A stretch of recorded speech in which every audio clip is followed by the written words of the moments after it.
ಬಳ್ಳಾರಿಯಲ್ಲಿಂದು ಜಿಲ್ಲಾಧಿಕಾರಿಗಳ ಮುಖಾಂತರ ನಮ್ಮ ರಾಜ್ಯದ ಜನಪ್ರಿಯ ಗೃಹ ಸಚಿವರಾಗಿರ್ತಕ್ಕಂಥ ಡಾಕ್ಟರ್ ಜಿ ಪರಮೇಶ್ವರ್ ಸಾಹೇಬರಿಗೆ ಒಂದು ಮನವಿಯನ್ನು ಕೊಡ್ತಾ ಇದ್ದೀವಿ.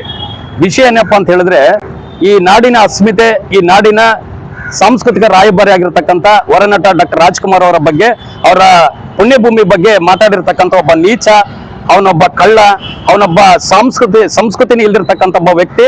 ಅವನು ಅಮೆರಿಕದಿಂದ ಬಂದು ಈ ನಾಡಿನಲ್ಲಿ ಈ ದೇಶದ ನಾಗರಿಕನೇ ಅಲ್ಲ ಅಂತ ಒಬ್ಬ ನಟ ಚೇತನ್ ಅಂತ ಹೇಳ್ಕೊಂಡು, ಅವ್ನು ಯಾವ್ದೋ ಅಹಿಂಸಾ ಮಾರ್ಗ ಅಂತ ಹೇಳ್ಕೊಂಡು ಇಡೀ ನಾಡಿನ ರಾಜ್ಕುಮಾರ್ ಅಭಿಮಾನಿಗಳಿಗೆ, ಕನ್ನಡದ ಮನಸ್ಸುಗಳಿಗೆ ಇವತ್ತು ಹಿಂಸೆಯನ್ನ ಮಾಡಿದ್ದಾನೆ.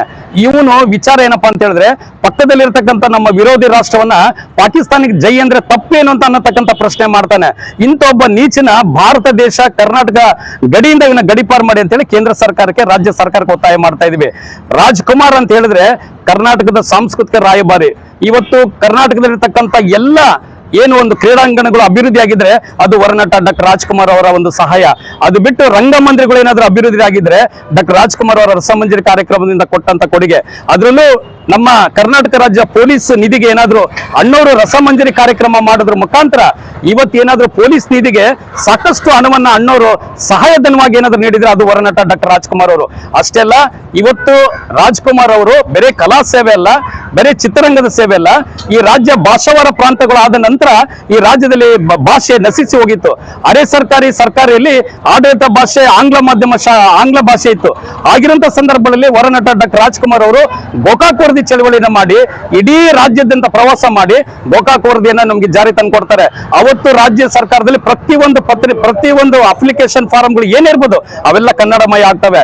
ಅಷ್ಟೆಲ್ಲ ಅರೆ ಸರ್ಕಾರಿಗಳಲ್ಲಿ ಇವತ್ತು ಕನ್ನಡದ ಮಕ್ಕಳಿಗೆ ಕೆಲಸ ಕೊಡ್ಲೇಬೇಕನ್ನತಕ್ಕಂಥ ವಿಚಾರ ಡಾಕ್ಟರ್ ಸರೋಜಿನಿ ಮಹಿಷಿ ವರದಿನ ಜಾರಿಗೆ ತಂದು ಕೊಡ್ತಾರೆ.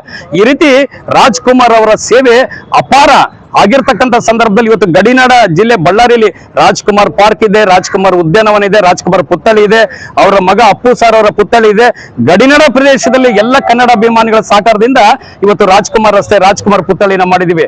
ಅಷ್ಟೆಲ್ಲ ರಾಜ್ಯದಲ್ಲಿ ಏನಾದ್ರು ಇವತ್ತು 6,500 ಸಾವಿರ ಪುತ್ಥಳಿಗಳು ಏನಾದ್ರು ನಿರ್ಮಾಣ ಆಗಿದ್ರೆ ರಾಜ್ಕುಮಾರ್ ಮಾಡಿದಂತ ಅಪಾರವಾದ ಕೊಡುಗೆ ಈ ನಾಡಿಗಿರೋದ್ರಿಂದ ಇವತ್ತು ಹೇಳ್ತಾ ಇದೀವಿ.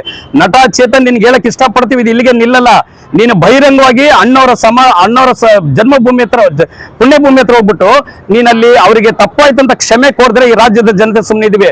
ಇಲ್ಲ ಅಂತ ಹೇಳಿದ್ರೆ 30 ಜಿಲ್ಲೆಲ್ಲೂ ನಿನ್ನ ಮೇಲೆ ಕ್ರಮ ತಗೊಳ್ಳಿ ಅಂತೇಳಿ ಒಂದು ಮೊಕದ್ದಮೆನ ಹೊಡ್ತೀವಿ, ನಿನ್ನ ಮೇಲೆ ಒಂದು FIR ಅನ್ನ ಮಾಡಿಸ್ತೀವಿ.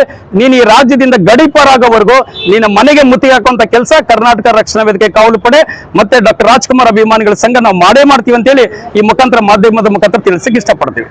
ಸುರೇಶ್ ಅಂತ ರಾಜ್ಕುಮಾರ್ ಅಭಿಮಾನಿಗಳ ಸಂಘದ ಅಧ್ಯಕ್ಷರು.